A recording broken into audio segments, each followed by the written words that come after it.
Hello there everybody, it is Tegan here again today, and for this video I am actually going to be doing a book tag, and this is a tag that was created a few years ago, but Jessie from Jessie the Reader's video came up on my recommended videos yesterday, and I totally forgot that this tag even existed, and I never did it when it was first going around booktube, so I thought that I would give it a go today.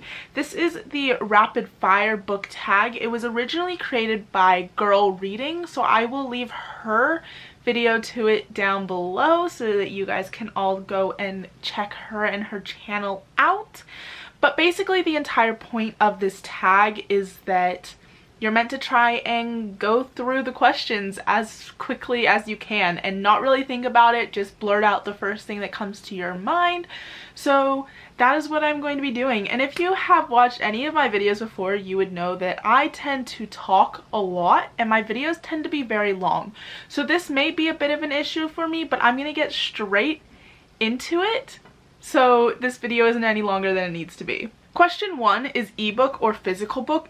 Definitely physical book. I don't like reading ebooks at all. Physical books are just so much more enjoyable for me. I love physical books a lot. Question 2 is paperback or hardback. I would have to say paperback, but more specifically those big floppy paperbacks. 3 is online or in-store book shopping. I definitely prefer in-store book shopping, but I do most of my shopping online because it's a lot cheaper. Question 4 is series or trilogies, and I'd probably have to say trilogies. I read a lot more trilogies than series, and I just feel like that's a good number of books to fit an entire story into. Next is heroes or villains.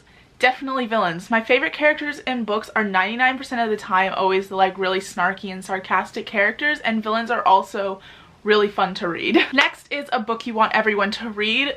They Both Die at the End by Adam Silvera. It may be really sad and you may feel a lot of emotions throughout it, but it is such a good book. I enjoyed it so much. Next is recommend an underrated book, and definitely the Institute trilogy. It is a dystopian trilogy and it is fantastic, and I never hear anybody talking about it, but it is great. The last book you finished. The last book I finished was Will Grayson by John Green and David Levithan. The last book you bought.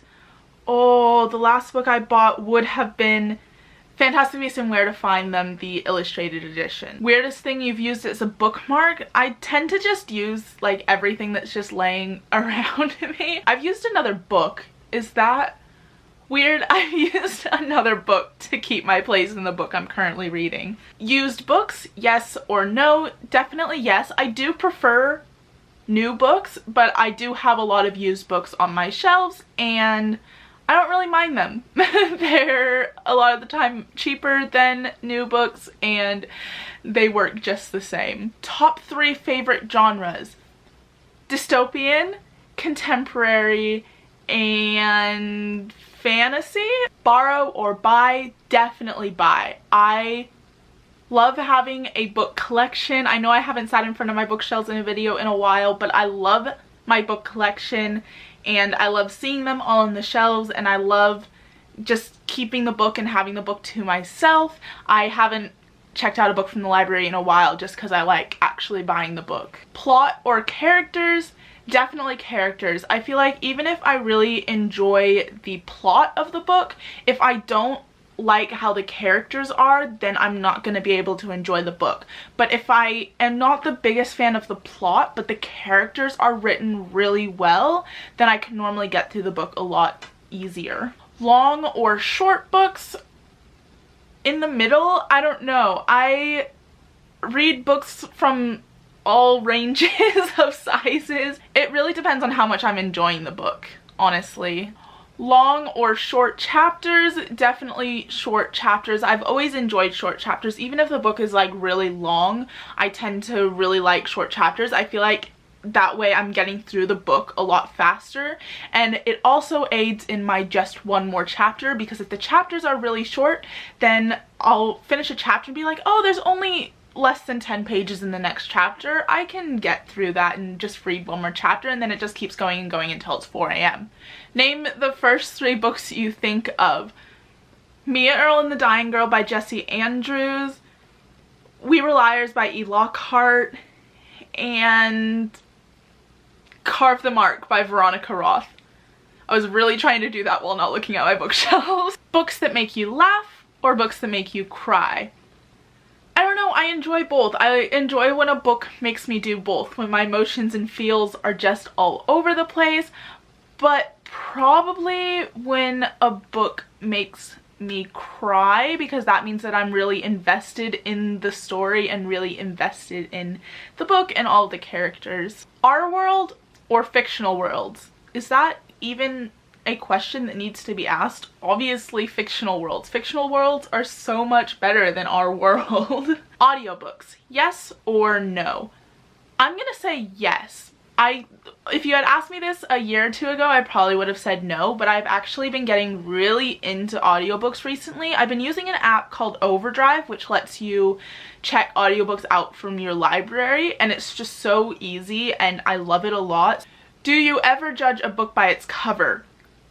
Yes, I feel like everybody does at least some, but I tend to do it a lot. If I see a book that looks really interesting based on the cover, or if the cover is just really nice to look at, I'll tend to gravitate towards that a whole lot more than a book that has a boring cover. Book to movie or book to TV show adaptations?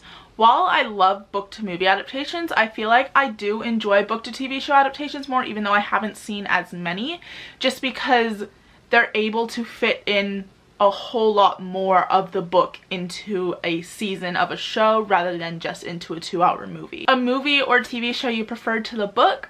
For this one, it's actually gonna be Perks of Being a Wallflower. I did not enjoy the book. I really did not. I tried reading it. Maybe if I read it now I would enjoy it more, but I tried reading it a few years ago and I just could not get into it. I did not like it, but I loved the movie. It's one of my favorite movies of all time. Maybe that has to do with the fact that Emma Watson is in it, but I just love it so much, and it's just so much more enjoyable to me than the book is. And finally, series or standalones? I would have to say standalones. I feel like if an author is able to fit an entire story into one book, it's really good. Although if it's like a big fantasy world, then I do enjoy series, so I guess it just depends on what the genre is, but most of the time it would be standalones. And that is the end of the tag. I'm not sure how quickly I got through that. It feels like I was still talking for a really long time, but yeah, that was really fun to do. I am gonna be tagging 3 people. I'm gonna tag Waverly Reads because I love her channel and I love her and I'd love to see her do this tag. And I'm also going to be tagging 2 people who recently started BookTube and I recently found on BookTube and I would absolutely love to see complete this tag, and that is Abbey Road Reviews and Felix Doesn't Know How to Read. I would love to see all 3 of you guys do this tag, and yeah, I'm looking forward to seeing what you guys come up with. And yeah, that's gonna be about it for this video. If you enjoyed it, you can give it a big thumbs up. I would really appreciate that. Let me know down in the comments if you prefer book to movie or book to TV show adaptations, because I would love to know. And you can subscribe to my channel if you would like to be told when I post new videos. And yeah, that's gonna be about it for this video today. I'm Tegan, this is Bookwormia, and I will see you guys next time. Bye!